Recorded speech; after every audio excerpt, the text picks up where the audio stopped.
On behalf of the EFD Group, Mr Farage.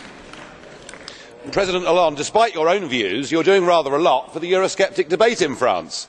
The decision to reduce the retirement age, to increase the minimum wage, but above all, of course, the hate tax, to make sure that all your successful entrepreneurs and now footballers are fleeing France, means that the competitiveness gap between France and Germany is getting wider.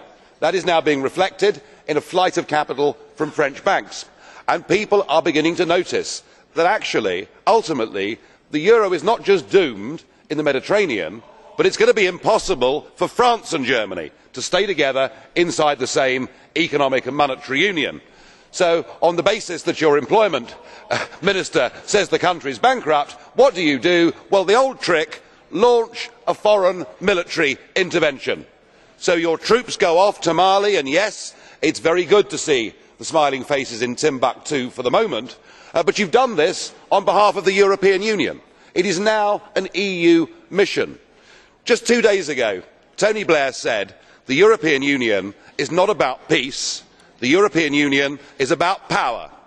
I think what he meant is the European Union increasingly will be about war, because the response to Mali, the response to it being an EU mission, and we have heard it all round the chamber today, the Liberals urging us to intervene militarily in Syria, support from right and left in this House that the EU should intervene militarily.